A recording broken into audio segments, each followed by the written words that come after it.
झूठी मनगढ़ंत कहानियां, ये सूत्र कहां से आते हैं? पहले ही उन्होंने बोल दिया, लहूलुहान कर दिया इन सूत्रों को, अब वो कह रहे हैं मनगढ़ंत कहानी है। मैं बड़ी एक दिलचस्पी के साथ हर्षवर्धन देख रही हूँ कल क्या होने वाला कार्यकारिणी के बाद। आप बोलना चाह रहे थे? नहीं, मैं तो सुचेता जी, मुझे तो बड़ा आश्चर्य हो रहा है। नवल भाई ने लगता है मुझको सुना नहीं कि दूसरी डिबेट में कुछ भी बोलने के लिए आए तो सब मेरे ऊपर बोल दिया। मैंने तो कोई मनगढ़ंत कहानी या कोई सूत्र ये कुछ किया ही नहीं। मैंने तो जो बिहार की स्थिति थी वो बताया था। अब ये कोई नवल जी को नहीं पता है तो मुझे लगता है कि फिर तो इनको और तैयारी के साथ बैठना चाहिए। बिहार में तेजस्वी यादव की अगुवाई वाली राष्ट्रीय जनता दल पार्टी के 75 विधायक हैं और भारतीय जनता पार्टी के 74 विधायक हैं। और आप पर यह बताया कि बिहार की ये दोनों सबसे मजबूत पार्टियां हैं। उसके बाद मैंने कहा कि जनता दल यूनाइटेड जिस तरह से कमजोर हो रही है, 105 विधायकों वाली पार्टी आज 3 चुनाव आते आते 43 विधायक रह गए। उसके मत प्रतिशत में छोड़िए, विधायकों की संख्या में 28 की कमी हो गई। तो मैं तो सिर्फ ये कह रहा हूं कि बिहार का भविष्य 2 पार्टियों के बीच में है, भारतीय जनता पार्टी और राष्ट्रीय जनता दल। तो अब अगर आप सत्य को नहीं स्वीकार कर रहे हैं तो फिर आप जो सोच के आए हैं वो बोलिए, लेकिन कम से कम मेरे ऊपर बोलने से तो बचिए। वो कह रहे हैं आपने परास्त कर दिया जेडीयू को, अब तो 2 ही पार्टियां हैं बिहार में। वो आपकी तारीफ कर रहे हैं, आप ऊपर निशाना साध रहे हैं। नहीं, मैं एक बार आ रही हूँ, जरा एक बड़ी खबर बता दूं। बड़ी खबर नहीं प्रोफेसर साहब, मैं आ रही हूँ। आपको और कुंतल जी की पार्टी, बस 2 ही पार्टियां हैं। तो मैं एक बार बड़ी खबर बताऊं कि कल बैठक में बड़ा फैसला ले सकते हैं नीतीश कुमार। कार्यकारिणी के बाद जो बैठक होगी उसमें कोई बड़ा ऐलान कर सकते हैं नीतीश कुमार। तो कल जेडीयू कार्यकारिणी की बैठक है, जैसा आपको हमने कई दिन पहले बताया, और यह भी कि 31 तारीख को एक डेडलाइन थी सीट शेयरिंग की। अब जब पार्टी में ही और बिहार के अंदर ही पार्टियों में एक सहमति नहीं बन पा रही है, तो फिर कैसे होगा कि ये डेडलाइन सीट शेयरिंग को लेकर होगी? सबसे बड़ा सवाल ये। अब क्योंकि नीतीश कुमार ने कई बार गठबंधन बदले हैं, अपने साथी बदले हैं, इसीलिए अब इस बार कहा जा रहा है कि क्या फिर से आरजेडी को ठेंगा दिखा सकते हैं, एनडीए में जाकर तेजस्वी को ताज नहीं देंगे? अगर वो ऐसा करते हैं, अगर फिर से एनडीए में जाते हैं, तो फिर तेजस्वी को ताज नहीं मिलेगा 25 में, ये तय है क्या? क्योंकि वो फिर से बीजेपी के साथ जाएंगे। जेडीयू के राष्ट्रीय अध्यक्ष पद से क्या ललन सिंह को वो हटा देंगे? सारे संभावित सवाल हैं, इनके लिए थोड़ा इंतजार करना होगा। नींव रखने वाले ही गठबंधन छोड़ देंगे, क्योंकि अभी विजय कौशिक जी ने कहा उन्होंने तो नींव रखी थी, हम तो नहीं गए थे। नीतीश कुमार बनाना चाह रहे थे अलायंस, अब उसी अलायंस का साथ छोड़ देंगे क्या नीतीश कुमार? 24 में मोदी को हराने का सपना जो गठबंधन देख रहा है, उस सपने को भी तोड़ देंगे वो।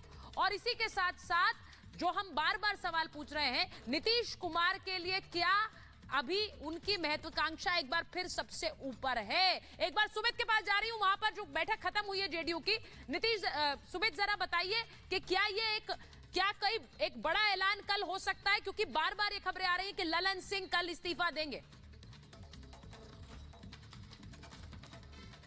देखिए सुचरिता, इससे इनकार नहीं किया जा सकता है कि एक बड़ा फैसला जो है वो कल की बैठक में लिया जा सके। यहाँ क्योंकि हम इस वक्त जेडीयू के दिल्ली कार्यालय में मौजूद हैं, यहाँ पर बैठक खत्म हो चुकी है और जो तमाम यहाँ पर नेता निकले, चाहे मसलन नीतीश कुमार हो, संजय झा हो या फिर खुद ललन सिंह हो, कोई भी इस पर बोलता हुआ नजर नहीं आया। चुपचाप नीतीश कुमार अपनी गाड़ी में बैठे और यहाँ से निकल गए। उन्होंने किसी सवाल का जवाब यहाँ पर नहीं दिया। ललन सिंह जरूर कुछ 1-2 बार वो बोलते नजर आए, लेकिन वो भी अपनी गाड़ी में बैठकर यहाँ से निकल गए। उन्होंने इस पर कुछ भी नहीं बोला, सिर्फ वही बात वो दोहराते नजर आए जो सुबह उन्होंने दोहराई थी कि जब वो इस्तीफा देंगे तो उसकी पूरी जानकारी जो है मीडिया के साथ साझा कर दी जाएगी। लेकिन सबसे बड़ी बात यह है कि क्या नीतीश कुमार कल बड़ा ऐलान जो है वो कर सकते हैं? इससे कतई इनकार नहीं किया जा सकता है, क्योंकि सरप्राइजिंग एलिमेंट पहले भी नीतीश कुमार की तरफ से दिए जाते रहे और एक बार फिर से दिया जा सकता है। और इसके पीछे सबसे बड़ी वजह यह मानिए, एक वो दबाव जिसे तेजस्वी यादव को मुख्यमंत्री पद देने की, कुर्सी देने की, जो उन पर लगातार प्रेशर बढ़ रहा है। और दूसरी बड़ी बात यह, लोकसभा चुनाव के मद्देनजर जो कुछ हालात, जो लगातार सर्वे आ रहे हैं, वो जेडीयू के लिए जिस तरीके के संकेत दे रहे हैं, उसमें नीतीश कुमार के लिए कुछ भी बचता हुआ नजर नहीं आ रहा है। और अगर वो आरजेडी के साथ रहते तो उनका खुद का वोट बैंक जो है वो खिसक सकता है, जैसे बीजेपी लगातार उस पर बड़े तरीके से जो है लगातार मैसिव कैंपेनिंग जो है वो कर रही है, और वो जो आधार है वो उन्हें खिसकता हुआ नजर आ रहा है। यानी अगर वो आरजेडी के साथ रहते हैं तो उनके हाथ कुछ नहीं आएगा, और अगर वो एक बार फिर से एनडीए के साथ, बीजेपी के साथ जाते हैं तो कुछ भले ही, क्योंकि कुर्सी 2 दशकों से ज्यादा हो चुके हैं, वो लगातार संभाल रहे हैं, उसमें उनके पास फिर से कुछ आ जाए, ये स्थिति अपने लिए वो तलाशते हुए नजर आते हैं। लेकिन ललन सिंह अध्यक्ष रहेंगे या फिर नहीं रहेंगे, इसे लेकर पार्टी के नेता खुद नीतीश कुमार भले इनकार कर रहे हो, लेकिन एक जो स्टैंड पार्टी का होना चाहिए उस पर बोलने को लेकर, क्योंकि जब आज सुबह यहां पर आए थे उस वक्त पोस्टर्स तक से लल्लन सिंह का जो तस्वीर है वो गायब थी, और जब उनसे लगातार सवाल पूछे गए उसके बाद नए पोस्टर हमारे सामने यहां पर आए, वो पोस्टर भी हमने यहां पर दिखाए। की कार्यकारिणी की बैठक होती रही है, ये पदाधिकारियों की बैठक होती रही है। सुमित, बहुत बहुत धन्यवाद आपका, क्योंकि आप वहां पर सुबह से ये खबर दिखा रहे हैं। मैं एक बार मयंक जी आपसे पूछ रही हूँ, जब भी बैठकें हुई हैं वहां पर आप तो जाते रहते हैं, पोस्टर्स में हमेशा लल्लन जी का तस्वीर रहती थी नीतीश कुमार के साथ, इस बार गायब क्यों कर दिया आपने? नहीं, कहीं गायब नहीं है। दिखा दीजिए जरा पोस्टर उनकी तस्वीर वाला। जेडीयू का कोई आधिकारिक पोस्टर थोड़ा ना होगा। पार्टी का आधिकारिक पोस्टर जो कोई भी अगर लगाता है कोई कार्यकर्ता, तो कार्यकर्ता के पोस्टर को आप आधिकारिक पोस्टर भाई पार्टी ऑफिस में जो पोस्टर लगेगा उसे तो आधिकारिक ही मानेंगे, या वहाँ जाकर कोई भी चिपका दे रहा है? ऐसा नहीं है, कोई भी जाए, हम भी चिपका दें वहाँ जाकर। कुंतल जी आ जाए, बीजेपी का पोस्टर लगा दें आपके ऑफिस में। नहीं, भारतीय जनता पार्टी के कार्यालय के पास जाइएगा तो बहुत जगह तो अमित शाह जी का ही पोस्टर नहीं लगता। अरे भाई पार्टी दफ्तर के अंदर के पोस्टर्स की बात कर रही हूँ मैं। मयंक जी कैसी बातें कर रहे हैं? पार्टी के अंदर की बात कर रहे हैं।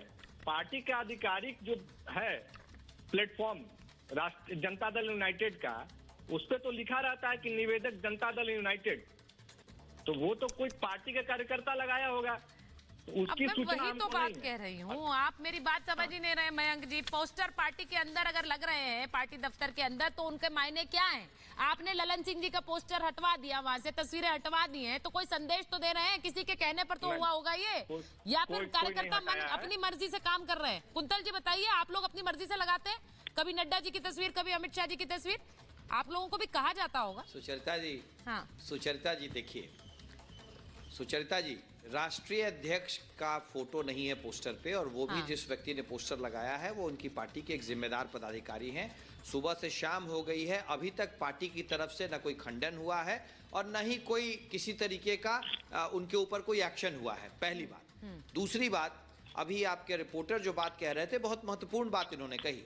2003 में जब जनता दल यूनाइटेड बनी, तब से लेकर के लगभग 18-19 साल तक जनता दल यूनाइटेड की सारी लड़ाई जिस व्यक्ति और जिस विचारधारा के खिलाफ थी, आज उसी व्यक्ति के साथ किसी मजबूरी के तहत जनता दल यूनाइटेड आ गई है। नीतीश कुमार जी का राजनीतिक औचित्य उस व्यक्ति लालू प्रसाद यादव और जनता दल और राष्ट्रीय जनता दल की जो काली छाया है, उसके आगे नीतीश कुमार जी का तो आज अपना राजनीतिक औचित्य और राजनीतिक व्यक्तित्व ही खत्म होते नजर आ रहा है। आप देखिए जो भगदड़ मची हुई है, और इसी का जो रिपरकेशन है, इसी का जो रिजल्ट है, वो आज आपको देखने को मिल रहा है साहब। और ये जो बार बार बात कही जा रही है कि ये सब नॉर्मल है, ये नॉर्मल नहीं है।